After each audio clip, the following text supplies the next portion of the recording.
അസ്സലാമു അലൈക്കും വറഹ്മത്തുള്ളാഹി വബറകാതുഹു. മഹാനായ സഅദ് ബിൻ മുആദ് റളിയല്ലാഹു അൻഹു മരണത്തെ മുന്നിൽ കണ്ടപ്പോൾ നടത്തിയ രണ്ട് പ്രാർത്ഥനകൾ. ഒന്നാമത്തെ പ്രാർത്ഥന, പഠിച്ചവനെ, ഈ യുദ്ധം എന്തു സംഭവിക്കുകയാണെങ്കിലും ഈ യുദ്ധത്തിൽ ഞാൻ ഷഹീദായതായി നീ പരിഗണിക്കണേ എന്ന്. നോക്കൂ, അതൊക്കെ സഹാബിമാരുടെ ഒരു വലിയ ധൈര്യമാണ്, ഈമാൻ നൽകുന്ന വലിയ ധൈര്യമാണ്. മരിക്കാൻ പോകുന്ന ആൾ പറയാൻ, പഠിച്ചവനെ, എന്നെ നീ രക്തസാക്ഷിയായി അംഗീകരിക്കണേ എന്ന്. രണ്ടാമത്തെ എന്താണെന്ന് ചോദിച്ചാൽ, ബനു ഖുറൈളക്കാർ ഞങ്ങളെ വഞ്ചിച്ചിരിക്കുന്നു, പരസ്യമായി കരാർ ലംഘിച്ചിരിക്കുന്നു. അത് ഏറ്റവും വലിയ നീചത്വമാണ്.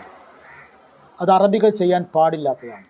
അറബികളുടെ ലോകത്ത് പരിചയമില്ലാത്ത ഒരു കാര്യമാണ് ചതിക്കുക എന്നത്, കരാർ ലംഘിക്കുക എന്നത്. അതിനാൽ അള്ളാഹുവെ, ബനു ഖുറൈളക്കാരോട് ഏറ്റവും അടുത്ത് നിൽക്കുന്ന ആൾ ഞാനാണ്.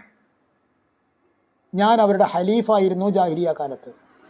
അതുകൊണ്ട് അവരുടെ കാര്യത്തിൽ ഒരഭിപ്രായം പറയാൻ അല്ലെങ്കിൽ ഒരു തീരുമാനമെടുക്കാനുള്ള ഒരവസരം കിട്ടുന്നത് വരേക്ക് എന്നെ നീ ജീവിപ്പിക്കണമേ എന്ന്. ബനു ഖുറൈളക്കാരെ ശിക്ഷിക്കുന്നത് വരെ ജീവിക്കാൻ എന്നെ നീ അനുവദിക്കണമേ എന്ന്. അതൊക്കെ വല്ലാത്ത അർത്ഥമുള്ള പ്രാർത്ഥനയായിരുന്നു. അവരുടെ ദീനിനോടുള്ള, നബിയോടുള്ള, ഇസ്ലാമിനോടുള്ള, നമ്മുടെ ആശയത്തോടുള്ള പ്രതിബദ്ധതയാണ് അതിൽ സ്ഫുരിക്കുന്നത്.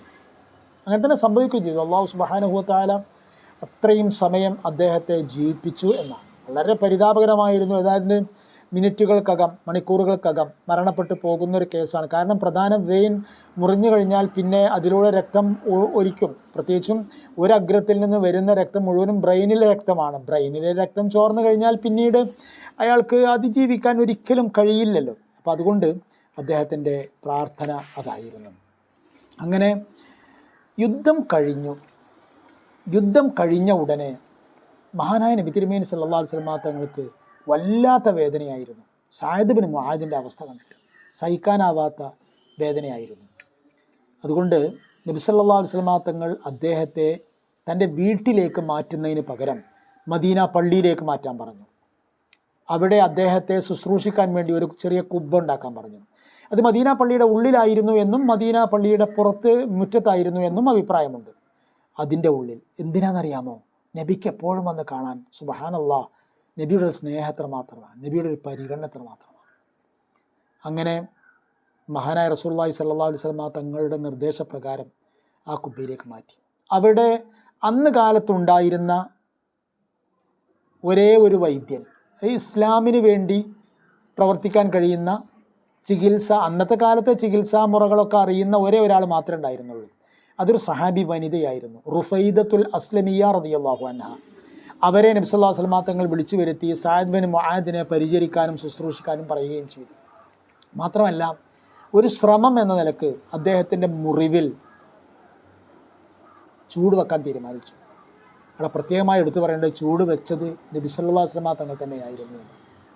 ഇതൊരു വലിയ സാഹസമായിരുന്നു.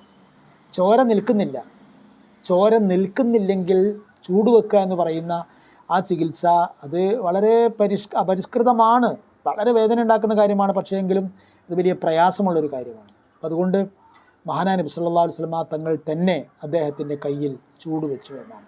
അങ്ങനെ തൽക്കാലത്തേക്ക്, നബിയാണല്ലോ ചികിത്സിച്ച്, തൽക്കാലത്തേക്ക് മുറി ഇങ്ങനെ ഉണങ്ങുകയും ചെയ്തു. പക്ഷേ കൂടി വരണം, മുറിവ് മാറിക്കിട്ടണം, എന്നിട്ട് അതിൻ്റെ ഉള്ളിലൂടെയുള്ള രക്ത ഓട്ടം പഴയതുപോലെയായി കിട്ടണം. അങ്ങനെ ഒരുപാട് കടമ്പകൾ ഉണ്ട്. ഏതായിരുന്നാലും അങ്ങനെ കഴിഞ്ഞതിന് ശേഷം എന്ത് ചെയ്തു എന്നറിയാമോ? നബി സല്ലല്ലാഹു അലൈഹി വസല്ലം തങ്ങളും സഹാബിമാരും നേരെ ചതിയന്മാരായ ബനു ഖുറൈളയിലേക്ക് പുറപ്പെട്ടു. അവരവരുടെ കോട്ടകളിൽ പതിവ് പോലെ ഒളിച്ചു. നബി ഉപരോധം ഏർപ്പെടുത്തി. 25 ദിവസമായപ്പോഴേക്ക് അവർ കൈകൾ ഉയർത്തി, ഞങ്ങൾ കീഴടങ്ങാം എന്ന് പറഞ്ഞു. ശരി, നബി ചോദിച്ചു, ആരുടെ തീരുമാനമാണ് നിങ്ങൾക്ക് വേണ്ടത്? അതായത് നിങ്ങളുടെ കാര്യത്തിൽ തീരുമാനമെടുക്കാൻ ഞങ്ങളുടെ ഒപ്പമുള്ള ആരെയാണ് നിങ്ങൾ ഇഷ്ടപ്പെടുന്നത്? അവർ പറഞ്ഞു, ഞങ്ങൾ സഅദ് ബിൻ മുആദിൻ്റെ ആൾക്കാരാണ്. സഅദ് ബിൻ മുആദ് ഞങ്ങളുടെ ജാഹിലിയ കാലത്തിലെ ഖലീഫായിരുന്നു, അതുകൊണ്ട് അദ്ദേഹം പറയുന്നത് ഞങ്ങൾക്ക് സമ്മതമാണ് എന്ന് പറഞ്ഞു. നബി സല്ലല്ലാഹു അലൈഹി വസല്ലം തങ്ങൾ പറഞ്ഞു, എങ്കിൽ സഅദിനെ കൊണ്ടുവരൂ. അങ്ങനെ ഒരു കഴുതയുടെ പുറത്തിരുത്തി വളരെ ശ്രമകരമായി അവർ സഅദ് ബിൻ മുആദ് റളിയല്ലാഹു അൻഹുവിനെ ഈ സ്ഥലത്തേക്ക് കൊണ്ടുവന്നു. എന്നിട്ട് മഹാനായ നബി സല്ലല്ലാഹു അലൈഹി വസല്ലം തങ്ങൾ പറഞ്ഞു, സഅദ്, ഇവരുടെ കാര്യത്തിൽ എന്താണ് നിങ്ങൾ കാണുന്നത്? നിങ്ങളുടെ അഭിപ്രായം എന്താണ്? സഅദ് റളിയല്ലാഹു അൻഹു പറഞ്ഞു, നബിയെ, എൻ്റെ അഭിപ്രായം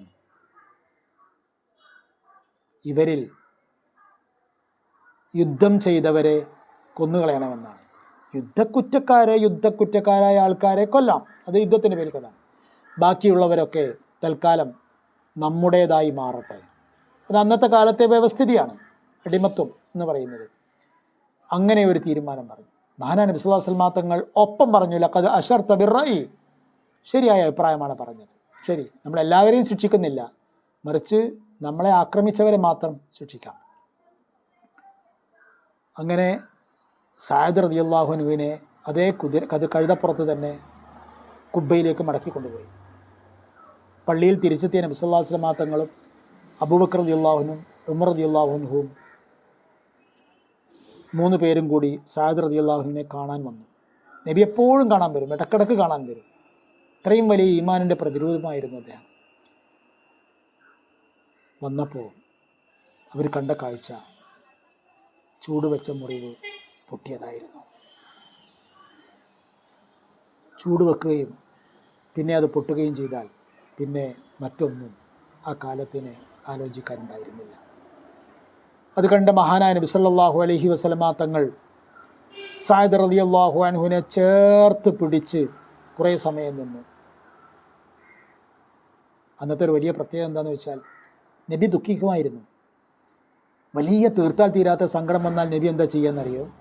നബി താടിയിലിങ്ങനെ പിടിച്ച് വിട്ട് താടി ഇങ്ങനെ ഒഴിഞ്ഞ്, അത് ഒരു ആക്ഷനാണ്, ആ ദുഃഖം കടിച്ചമർത്തുന്നതിൻ്റെ ഒരു ആക്ഷനാണ് നബിയുടെ. അങ്ങനെയായിരുന്നു. പക്ഷെ അങ്ങനെയല്ല സഅദ് ബിൻ മുആദിൻ്റെ മരണം നബി സല്ലല്ലാഹു അലൈഹി വസല്ലം തങ്ങൾ സ്വീകരിച്ചത്. മരിച്ചവരുടെ അടുത്തിരുന്ന് കരയാൻ പാടില്ല എന്ന് കർശനമായി പറഞ്ഞ ആളാണ് നബി സല്ലല്ലാഹു അലൈഹി വസല്ലം തങ്ങൾ.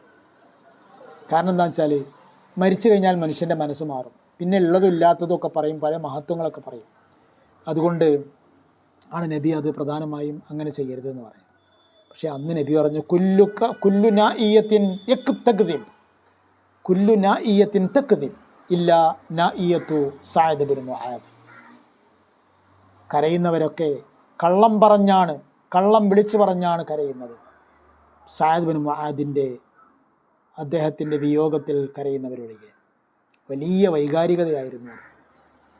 വെളുത്ത, തെല്ല് നീണ്ട, നല്ല അഴകുള്ള, വിശാലമായ കണ്ണുകളുള്ള, നല്ല താടിയുള്ള, അത്യാവശ്യം തടിയുള്ള സഅദ് ബിൻ മുആദ് റളിയല്ലാഹു അൻഹു എന്ന അധ്യായം ഇസ്ലാമിലെ വെറും 5 വർഷങ്ങൾ കൊണ്ട് അവസാനിച്ചു. ആ ജനാസ പോകുമ്പോൾ നബി കാൽ വിരലുകളിൽ ഊന്നിയാണ് നടന്നിരുന്നത്. ജനങ്ങൾ ചോദിച്ചു, എന്താണ് നബിയെ? മലക്കുകളുടെ ആധിക്യമാണ്. 70,000 മലക്കുകൾ.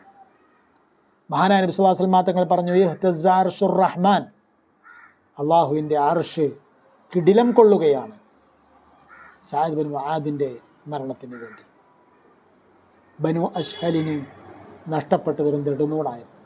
ബനു അശ്ഹൽ കുടുംബത്തിന് 3 നെടുന്തൂണുകളാണ് ഉണ്ടായിരുന്നത്.